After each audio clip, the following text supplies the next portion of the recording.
કેમ છો બધા? ઉમ્મીદ છે કે બધા મજામાં છો. તો તમારી સામે ફરી એકવાર ધોરણ 11 નું ફિઝિક્સ લઈને આવી ગયા છે કે જેમાં આપણે વાત કરીશું ચેપ્ટર નંબર 8 ની કે જેનું નામ છે ઘન પદાર્થોના યાંત્રિક ગુણધર્મો. તો આજના આપણે વિડીયોમાં આ ચેપ્ટરમાં કયા કયા ટોપિક કરીશું. તો પહેલું તો આપણે ચેપ્ટર સ્ટાર્ટ કરીએ એટલે પહેલા પ્રસ્તાવના ખબર હોય છે કે આપણે આ ચેપ્ટરમાં કયા કયા ટોપિક વિશે વાત કરીશું અને શું ભણીશું એમાં. અને બીજું જે આપણી પાસે ટોપિક છે એનું નામ છે પ્રતિબળ અને વિકૃતિ. તો સ્ટાર્ટ કરીએ પહેલા ટોપિકથી. તો પહેલું તો ચેપ્ટરનું નામ છે ઘન પદાર્થના યાંત્રિક ગુણધર્મ. તો ચેપ્ટરમાં જે યાંત્રિક ગુણધર્મ કીધા ઘન પદાર્થો જો કે આપણે સમજીએ યાંત્રિક ગુણધર્મ શું કહેવાય? તો જ્યારે પણ કોઈ પણ ઘન પદાર્થ પર બળ લગાવવામાં આવે એટલે કંઈ પણ આપણે એના પર કાર્ય કરતા હોઈએ બળ લગાવીશું તો એ દરમિયાન તેમાં કયા કયા ફેરફારો આવે એ બધાનો જે અભ્યાસ કરીશું એને આપણે યંત્ર શાસ્ત્ર કહીશું. અને એના જે ગુણધર્મ રહેલા છે એને આપણે યાંત્રિક ગુણધર્મ કહીશું. તો સૌપ્રથમ ઘન પદાર્થ કોને કહેવાય? તો ધોરણ 9 થી આપણે ભણતા આવીએ કે જે કોઈ પણ દ્રવ્ય હોય એની 3 અવસ્થા હોય જેને આપણે એનામાં રહેલા કણોના આધારે આપણે વર્ગીકરણ કરીએ. તો એમાં 3 અવસ્થામાંથી પહેલી અવસ્થા જે આપણી ઘન પદાર્થ હોય ઘન અવસ્થા. તે જે ઘન અવસ્થા તો તમે તમારી આજુબાજુ ઘણી બધી વસ્તુ એવી દેખી શકો. તો ઘન પદાર્થ કોને કહેવાય? પહેલું તો એની પાસે જે કોઈ પણ ઘન પદાર્થ હોય એની પાસે ચોક્કસ આકાર હોય છે અને કદ હોય છે. એટલે કોઈ પણ વસ્તુ છે ધારો કે મારી હાથમાં પેન છે તો પેનને પણ ચોક્કસ આકાર અને એનું કદ હોય છે. તો આ પેન પણ એક ઘન પદાર્થ કહેવાય. એવી રીતે તમે આજુબાજુ તમારું ઘણી બધી વસ્તુ દેખી શકો. અને બીજી વસ્તુ કે જે ઘન પદાર્થ હોય છે તેમાં જે ઘટક કણો રહેલા હોય છે એ એકબીજાથી ખૂબ જ નજીક ગોઠવાયેલા હોય છે. તો આપણે ધોરણ 9 થી જ કરતા આવીએ કે જે કોઈ પણ ઘન પદાર્થ હોય એનામાં ઘટક કણો એકબીજાની ખૂબ નજીક ગોઠવાય એટલે કે આ પ્રમાણેના. અને જો નજીક ગોઠવાય એનો મતલબ કે જે કણો હશે એમના વચ્ચે જે કોઈ પણ બળ લાગતું હશે એ બળની કિંમત વધારે હશે. એટલે કે અહીંયા આપણે લખીએ કે જે કોઈ પણ આંતરાળવીય બળ હશે એની કિંમત વધારે હોય છે. એટલે કે કણો જે હોય છે એ મજબૂતાઈથી જકડાયેલા હોય છે. તો અહીં આપણે જોઈએ એ પ્રમાણે કે આ જે કણો છે એમના વચ્ચે અહીંયા જે ગેપ છે એ ખૂબ ઓછો હોય છે. એટલે કે એ એક ઘન પદાર્થ કહેવાય. હવે આપણે બીજા બે અવસ્થાઓ પણ ભણી કે જેમાં આપણે પ્રવાહીની વાત કરી હતી અને બીજી એક હજી અવસ્થા છે જેને આપણે વાયુ અવસ્થા કહીએ. તેનામાં આ જે અંતરો હોય આ જે કણો વચ્ચેનું અંતર હોય એ ઘન કરતા વધારે હોય છે. તો આજે આપણે આ ચેપ્ટરમાં ખાલી ઘન પદાર્થો વિશેની વાત કરીશું. તો ઘન પદાર્થોમાં એક તો આવે છે દ્રઢ પદાર્થ. તો દ્રઢ પદાર્થની વાત કરીએ તો દ્રઢ પદાર્થ એટલે એવો સખત ઘન પદાર્થ કે જેનો આકાર અને કદ નિશ્ચિત હોય. ઘન પદાર્થ તો ખરો કે જેનો આકાર નિશ્ચિત હોય પણ એમાં શું વિશેષતા હોય છે તો આપણે જ્યારે પણ એના પર કોઈ બળ લગાવીએ અથવા એક દબાણ કરીએ એના પર કે એને દબાવવાની કાં તો એને બળ લગાવીને કંઈક પણ એનામાં ફેરફાર લાવવાની કોશિશ કરીએ. એ જે ફેરફાર લાવશું અને ફેરફાર આવે એને કહીશું આપણે વિરૂપણ થવું. વિરૂપણ એટલે કે ટૂંકમાં આપણે કહીશું એના ફેરફાર. એટલે કે એના પર બળ લગાવવા બાવજુદ એમાં ફેરફાર થતો નથી તો એવા પદાર્થોને આપણે દ્રઢ પદાર્થ કહીશું.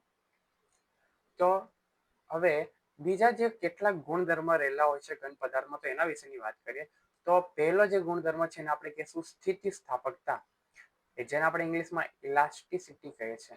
તો ઘણી વાર તમે દેખ્યું હશે કે જેમ કે નોર્મલ રબર બેન્ડની વાત કરીએ તો રબર બેન્ડને આપણે જ્યારે ખેંચીએ એને પછી એને છોડી દઈએ એટલે શું કરીએ કે રબર બેન્ડને આપણે ખેંચવાનો મતલબ કે એના પર આપણે બળ લગાવતા હોઈએ અને એ બળ જ્યારે આપણે મુક્ત કરી દેવામાં આવે તો એ જે રબર બેન્ડ છે પોતાની મૂળ સ્થિતિ પ્રાપ્ત કરે.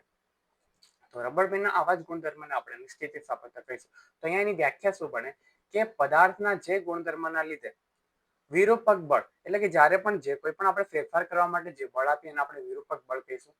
એ જે વિરૂપણ થયું કેમ કે રબર જે નાની સાઈઝ હતી એની જગ્યા પર આપણે એને ખેંચ્યું તો એના કારણે એની સાઈઝ બદલાય એટલે કે એનામાં વિરૂપણ આવ્યું કહેવાય.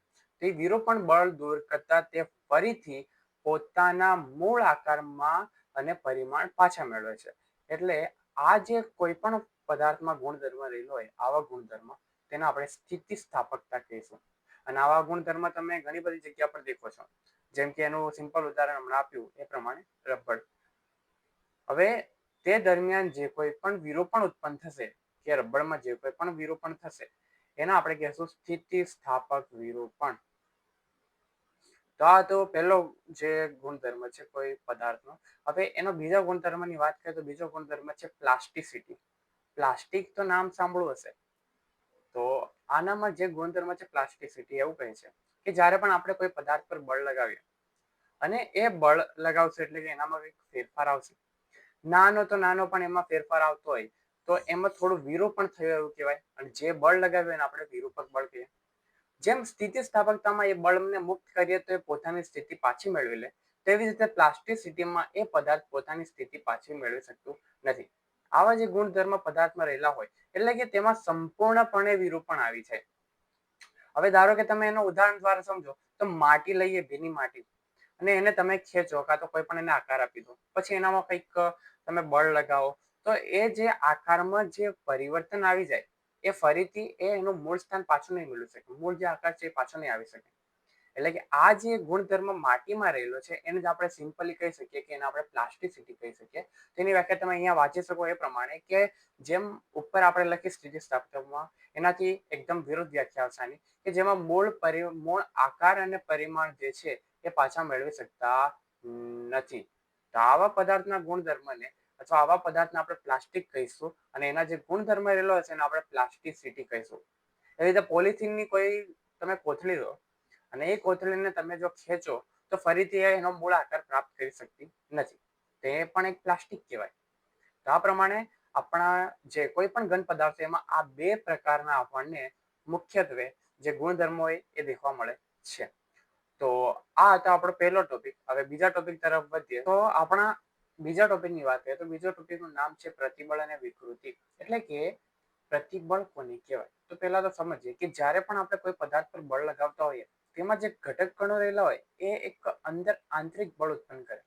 કે શું કરવાનું ટ્રાય કરે કે જે પદાર્થો છે એ પોતાનું મૂળ સ્થાન જાળવી રાખવાની કોશિશ કરશે. આ દરમિયાન તે કોઈ બળ લગાવશે જેને આપણે પુનઃસ્થાપક બળ કહીશું. તો આ જે બળ ઉત્પન્ન થાય તો એકમ ક્ષેત્રફળ દીઠ ઉત્પન્ન થતા પુનઃસ્થાપક બળને આપણે પ્રતિબળ કહીશું, કે જે એ આપણા લગાવેલા બળનો વિરોધ કરવા માટે લગાવે છે કોઈ પણ પદાર્થ એને. તો આપણે જે પ્રતિબળની વ્યાખ્યા છે એના પરથી આપણે સૂત્ર બનાવીને લખી શકીએ. તો પ્રતિબળ લખાશે પ્રતિબળ, જેને આપણે સિગ્મા વડે દર્શાવીએ છીએ. તો સિગ્મા ઇઝ ઇક્વલ ટુ એકમ ક્ષેત્રફળ, એટલે કે એકમ શબ્દ આવ્યો તો સમજી જવાનું કે એને આપણે છેદમાં લખીશું. એકમ ક્ષેત્રફળની વાત કરીએ કે છેદમાં આવશે ક્ષેત્રફળ અને એને આપણે દર્શાવીએ છીએ એ વડે. તો આપણે આ પ્રમાણે લખીશું. હવે ઉપર જે છે એટલે કે એકમ ક્ષેત્રફળ દીઠ એકમ વાળું જે છેદમાં આવી ગયું. હવે ઉદ્ભવતા પુનઃસ્થાપક બળ એટલે કે બળની વાત કરીએ, પુનઃસ્થાપક બળ તે ક્યાં આવશે? અંશમાં. તો પુનઃસ્થાપક બળ એટલે કે બળ, અને બળને આપણે દર્શાવીએ છીએ એફ વડે. તો આ જે છે એ પ્રતિબળનું સૂત્ર છે. આ સૂત્ર પરથી આપણે એનો એકમ લખી શકીએ. તો એકમ કંઈક આ પ્રમાણે આપણે લખીએ. તો એકમ માટે જે કોઈ પણ ભૌતિક રાશિ છે એના પહેલા તો એકમ ખ્યાલ હોવા જોઈએ. તો અહીંયા આપણને બે ભૌતિક રાશિ આપી છે. પહેલું તો બળ, તો બળનો એકમ યાદ છે હોય કે ન્યૂટન આવે. અને બીજો જે છે છેદમાં ક્ષેત્રફળ, તો છેદમાં ક્ષેત્રફળનો એકમ લખીશું. તો ક્ષેત્રફળનો એકમ થાય છે મીટરનો વર્ગ. તો આ જે છે એ ન્યૂટન પર મીટર સ્ક્વેર એ કોનો એકમ મળ્યો તે આપણો પ્રતિબળનો એકમ થશે. હવે તમને જો ખ્યાલ હોય તો આ જ એકમ એક બીજી ભૌતિક રાશિમાં આવે જેનું નામ છે દબાણ. અને દબાણનો જે એસઆઈ એકમ છે આપણે પાસ્કલ તરીકે લઈએ. તો પાસ્કલ પણ આનો એક એકમ કહેવાય. તો આ જે એકમ તો મળી ગયા. હવે એના પારિમાણિક સૂત્રની વાત કરીએ તો પારિમાણિક સૂત્ર લખીશું. પારિમાણિક સૂત્ર માટે અહીંયા દેખી શકાય કે જે ન્યૂટન છે એનું પારિમાણિક સૂત્ર m1 L1 T-2 થાય અને છેદમાં જે મીટર સ્ક્વેર. હવે મીટરના આપણે લંબાઈમાં માપીએ લંબાઈ તરીકે, તો લંબાઈને આપણે લેન્થ લઈએ MLT માંથી L માં, લેન્થમાં એનો મીટરનો સ્ક્વેર છે એટલે અહીંયા આપણે સ્ક્વેર કરીશું. તો અહીંયા M1 એમાં તો કોઈ ફેરફાર છે નહીં. L ની 1 અને છેદમાં L ની 2 એટલે કે આપણે અહીંયા ઘાતોની બાદબાકી કરીશું એટલે લખાશે L ની -1 કેમ કે 1 - 2 થશે. અને જે T છે એમાં તો કોઈ ફેરફાર છે નહીં એટલે કે T ની -2. તો આ જે કોઈ પણ પારિમાણિક સૂત્ર મળ્યું એ આપણું જે છે એ પ્રતિબળનું પારિમાણિક સૂત્ર છે. હવે વાત કરીએ વિકૃતિની. તો વિકૃતિ એટલે કે જ્યારે પણ કોઈ પણ પદાર્થ પર આપણે બળ લગાવીએ તે પદાર્થમાં કોઈક એના પરિમાણમાં ફેરફાર આવે. તો જેટલો પણ ફેરફાર આવશે એને આપણે વિકૃતિ કહીશું. હવે વિકૃતિને ગણવી કઈ રીતે? તો વિકૃતિને આપણે જે ફેરફાર આવે છે એ અને જે મૂળ મૂલ્ય હશે કે શરૂઆતમાં જેટલું મૂલ્ય હશે એનો આપણે ગુણોત્તર વડે માપી શકીએ છીએ. તો આપણે લખવું હોય તો લખી શકીએ કે વિકૃતિ બરાબર જે કોઈ પણ ભૌતિક રાશિ હશે, જે કોઈ પણ પરિમાણ છે એમાં આવતો ફેરફાર અને છેદમાં એનું મૂળ મૂલ્ય. તો આને જ આપણે કહેશું વિકૃતિ. તો આ હતી પ્રતિબળ અને વિકૃતિ વિશેની વાત. તો હવે જે કોઈ પણ પ્રતિબળ છે એના કેટલાક પ્રકાર છે એના વિશેની વાત કરીશું. તો ચાલો વધીએ પહેલા પ્રકાર તરફ. પહેલા પ્રકારની વાત કરીએ તો એ છે આપણું સંગત પ્રતિબળ. સંગત પ્રતિબળને તમે રેખીય પ્રતિબળ તરીકે પણ ઓળખી શકો, કેમ કે આપણે માત્ર એનામાં ફેરફાર કરીશું, એટલે કે આપણે લંબાઈમાં ફેરફાર કરીશું. તો ધારો કે અહીંયા મારી પાસે એક સળિયો લઈ લઉં. હવે આ જે કોઈ પણ સળિયો છે મેં એના પર તણાવ લગાવ્યો, તણાવ પ્રતિબળ, એટલે કે મેં એને ખેંચ્યો, એટલે કે આ દિશામાં ખેંચ્યો. તો આ જે સળિયો હતો શરૂઆતમાં આટલી લંબાઈનો, તો મેં એની લંબાઈમાં વધારો કર્યો અને લંબાઈને ખેંચીને મેં થોડીક વધારી દીધી, એટલે કે આ પ્રમાણે. તો આની લંબાઈ હવે કેટલી થઈ? તો આ ધારો કે ડેલ્ટા એલ જેટલી વધી હોય અને આ આપણે શરૂઆતની લંબાઈ એલ લઈએ, તો આ આપણે લખાશે એલ ના પ્લસ ડેલ્ટા એલ. કેટલીક લંબાઈમાં જે છે એ વધારો આવી ગયો. તો આ કિસ્સામાં જ્યારે આપણે સળિયાને ખેંચીશું કે તારને આપણે ખેંચીશું, એટલે કે એનામાં આપણે વિકૃતિ લાવીએ છીએ. તો આ વિકૃતિ માટે જે કોઈ પણ એકમ ક્ષેત્રફળ દીઠ પુનઃસ્થાપક બળ લાગશે એને જ આપણે કહીશું તણાવ પ્રતિબળ. તો આ જે તણાવ પ્રતિબળ ઉત્પન્ન થયું એના કારણે આમાં વિકૃતિ કઈ આવી? તો આને આપણે જે કોઈ પણ વિકૃતિ ઉત્પન્ન થશે એને આપણે તણાવ વિકૃતિ કહીશું. હવે એવી જ રીતે જો દાબીય પ્રતિબળ શું કામ કરે, તો આપણી પાસે સેમ એ સળિયો લઈએ કે જે આપણી પાસે હતો આ પ્રકારે. આ સળિયો છે જેની લંબાઈ આપણે લઈ લીધી એલ જેટલી. હવે હું આને દબાવું છું, એટલે કે દાબીય પ્રતિબળ લગાવું છું. તેના કારણે જે કોઈ પણ સળિયો હતો એ મૂળ જે લંબાઈ છે એના કરતા એની લંબાઈમાં જે છે ઘટાડો આવશે. એટલે કે શરૂઆતમાં જે કોઈ પણ સળિયો જે એલ લંબાઈનો હતો એની લંબાઈમાં થોડો ઘટાડો આવ્યો, એટલે કે એનો આપણે ડેલ્ટા એલ વડે દર્શાવ્યો કે એનામાં ફેરફાર કેટલો આવ્યો? તો ડેલ્ટા એલ જેટલી લંબાઈની ઘટી. ધારો કે સળિયો 10 સેન્ટીમીટરનો હોય અને મેં એને દબાવ્યો, એના કારણે એની જે લંબાઈમાં 2 સેન્ટીમીટરનો ઘટાડો આવ્યો. તેનો ફેરફાર કેટલો કહેવાય? તો 10 હતો એનામાં 2 નો ફેરફાર આવ્યો એવું કહેવાય. એટલે કે એની જે મૂળ લંબાઈ 10 હતી એની જગ્યા પર પ્રતિબળ લગાવ્યા બાદ એ 8 સેન્ટીમીટરની થઈ. તો આ જે એલ લંબાઈ હતો તો આનામાં કેટલું લઈ શકાય? તો એલ માઇનસ ડેલ્ટા એલ જેટલો જે તારનો જે છે એ આપણી લંબાઈ મળશે. તો આના માટે શું કહેવાય? તો એકમ ક્ષેત્રફળ દીઠ જ્યારે પણ આ દાબીય પ્રતિબળ લાગતું હશે ત્યારે એકમ ક્ષેત્રફળ દીઠ જેટલું પણ જે પુનઃસ્થાપક બળ ઉત્પન્ન થશે એને જ આપણે દાબીય પ્રતિબળ કહીશું. હવે આ બંને કિસ્સા માટે જો વિકૃતિ આપણે ફાઇન્ડ કરવી હોય તો વિકૃતિ માટે આપણે સૂત્ર લખી શકીએ, જે આ પ્રમાણે આપણે લખીશું કે વિકૃતિ જે છે વિકૃતિ બરાબર, તો અહીંયા આપણે ઉપર વાત કરીએ પ્રમાણે ફેરફારના છેદમાં મૂળ જે એનો લંબાઈ છે એની વાત કરીશું. અહીંયા આપણે લંબાઈમાં ફેરફાર કરીએ એને આપણે સંગત પ્રતિબળ કહીશું. તો અહીંયા લંબાઈ જે છે એમાં ફેરફાર આપણે ડેલ્ટા એલ જેટલો કહીએ છીએ અને જે મૂળ લંબાઈ હતી એ શરૂઆતની લંબાઈ બંને કિસ્સામાં આપણે એલ જેટલી રાખી હતી, એટલે કે નીચે આવશે મૂળ લંબાઈ એલ. તો આ જે છે આ જે વિકૃતિ છે એને આપણે કહીશું સંગત વિકૃતિ.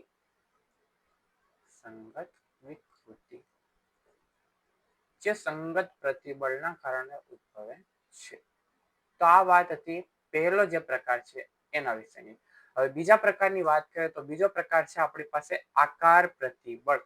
જ્યારે પણ કોઈ વસ્તુ પર આપણે બળ લગાવીએ અને એના આકારમાં ફેરફાર આવે તો એ જે પ્રતિબળ છે એને આપણે આકાર પ્રતિબળ તરીકે ઓળખીશું. તો ધારો કે મારી પાસે એક જે બ્લોક છે, તો આ બ્લોક પર હું ઉપરથી અહીંયાથી બળ લગાવું તો જે નીચેનો ભાગ એ તો એક જગ્યા પર સ્થિત રહેશે, પણ જે ઉપરનો ભાગ છે એ થોડોક ખસી જશે. એટલે કે આપણે આ પ્રમાણે લખી શકીએ કે જે ઉપરનો ભાગ છે એમાં આ પ્રમાણે આપણને વિકૃતિ જોવા મળશે. એટલે કે આનામાં જો વાત કરીએ તો આ જે લંબાઈ છે આપણી એ એલ જેટલી લંબાઈ છે, એટલે કે અહીંયા જે લંબાઈ હતી એ એલ જેટલી લંબાઈ હશે. હવે એનામાં જે છે એ આપણે ખસેડ્યું, એના કારણે અહીંયા જે સ્થાનાંતર થયું હશે એ આપણે લઈશું કે જે ડેલ્ટા એક્સ જેટલું સ્થાનાંતર થયું. હવે અહીંયા જ્યારે આ સ્થાનાંતર થયું ત્યારે કંઈક ખૂણે ખસ્યું, એટલે કે અહીંયા જે ખૂણો છે એને આપણે થીટા તરીકે દર્શાવીશું. તો આ દરમિયાન જે કોઈ પણ પ્રતિબળના કારણે જે કોઈ પણ વિકૃતિ આવશે એને આપણે આકાર વિકૃતિ કહીશું, કેમ કે અહીંયા જે આકાર છે એમાં ચેન્જ આવે છે. તો આના માટે આપણે જો વિકૃતિ ફાઇન્ડ કરવી હોય તો વિકૃતિ લખીશું આપણે કે વિકૃતિ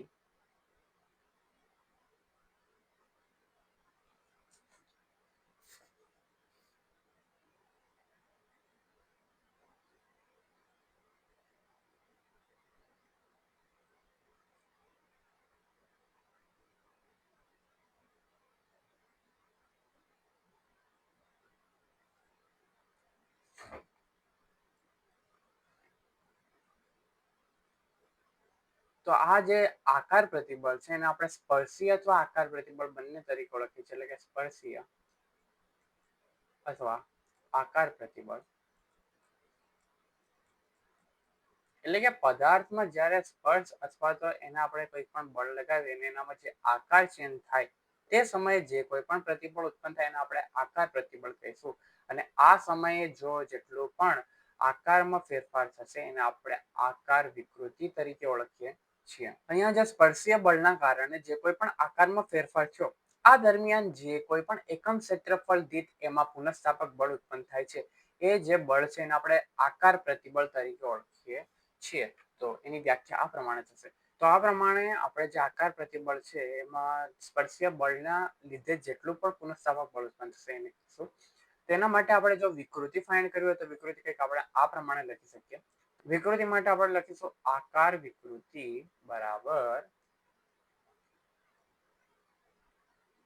આકાર વિકૃતિને આપણે જો લખવું હોય તો એ પ્રમાણે લખી શકીએ કે જેની લંબાઈ L હતી એનામાં આપણે ફેરફાર કર્યો છે ડેલ્ટા L જેટલો, એટલે આપણે ઉપર લખીશું એનો ફેરફાર. તો આપણને દેખાય છે કે જે ફેરફાર છે એ ડેલ્ટા X જેટલો થાય છે. તો ફેરફાર છે ડેલ્ટા X અને મૂળ જે લંબાઈ હતી L જેટલી હતી ત્યારે જ આપણે કહીશું આકાર વિકૃતિ. હવે અહીંયા તમે જોઈ શકો કે અહીંયા જે છે આપણને એક જે કાટકોણ ત્રિકોણ જોવાય છે કે અહીંયા આપણે આ લંબાઈ L લીધી, આ જે છે એ ડેલ્ટા X છે અને અહીંયાથી આપણે આકારમાં ફેરફાર કર્યો એટલે કે આ પ્રમાણે અહીંયા 90 ડિગ્રીનો ખૂણો બન્યો અને અહીંયા જે ખૂણો થીટા છે.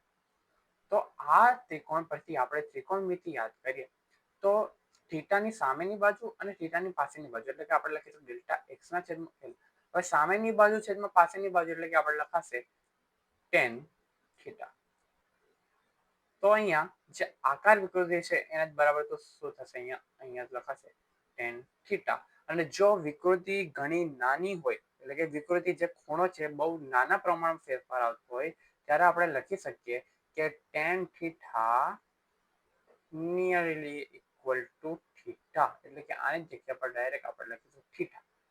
ટેનમાં જે ખૂણો નાનો હોય તો જે કિંમત છે એ થીટા જેટલી જ હશે, ખૂણા જેટલી જ પણ છે. એના માટે આપણે tan થીટાને ડાયરેક્ટ આપણે લખી શકીશું થીટા પ્રમાણે. તો આ જે છે એ આપણો આકાર વિકૃતિ વિશેની વાત થઈ કે આકાર વિકૃતિ કોને કહેવાય અને આકાર પ્રતિબળ કોને કહેવાય. તો આને તમે 2 ડાયમેન્શનલ માટે વિચારી શકો કે અહીંયા આપણે એક પૃષ્ઠ પર વાત કરી હતી ને આપણે આના પહેલા જે સંગત પ્રતિબળ છે તેમાં એક રેખીય એટલે કે તાર પર વાત કરી હતી. હવેનો જે છે એ તમે સમજી જશો કે જે 3 પરિમાણમાં વાત કરીશું એટલે કે અહીંયા આપણે આવશે જે ત્રીજો ટોપિક છે એટલે કે હાઇડ્રોલિક અથવા જલીય પ્રતિબળ. અને આપણે એને બીજા શબ્દે જો કેવું હોય તો એને આપણે કદ પ્રતિબળ પણ કહી શકીએ છીએ.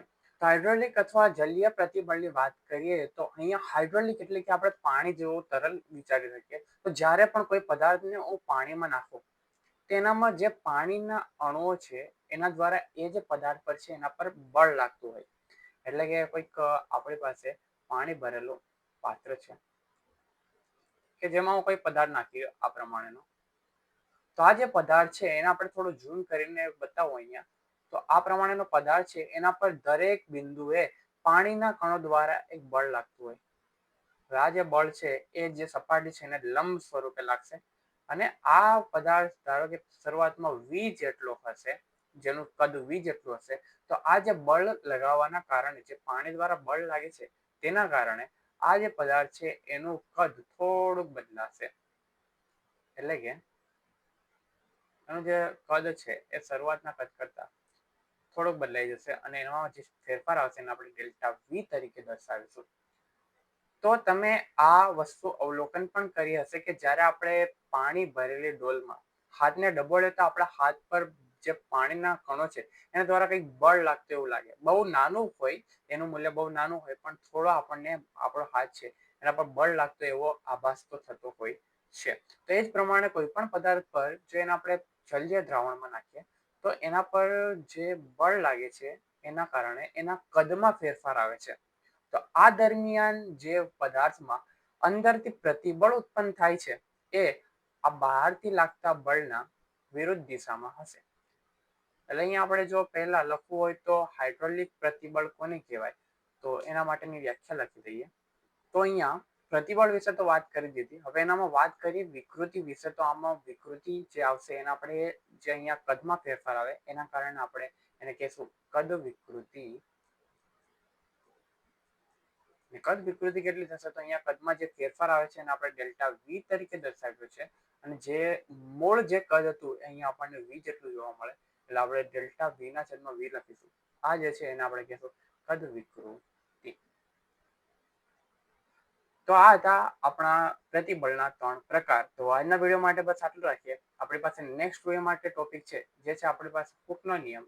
અને બીજો જે ટોપિક છે એનું નામ છે પ્રતિબળ વિકૃતિ વક્ર. એટલે પ્રતિબળ સાથે વિકૃતિ કઈ રીતે બદલાય છે એના વિશેની વાત કરીશું. તો વિડીયો પસંદ આવ્યો હોય તો વિડીયોને લાઈક કરી દેજો અને ચેનલને સબસ્ક્રાઇબ કરી દેજો જેથી તમે આવનારા વિડીયોને મિસ ના કરી શકો. અને પાસે જે બેલ આઇકન છે એને જરૂર દબાવજો જે તમને નોટિફિકેશન મળતી રહે. અને કોમેન્ટમાં જણાવશો કે વિડીયો કેવો લાગ્યો. તો મળીએ નેક્સ્ટ વિડીયોમાં.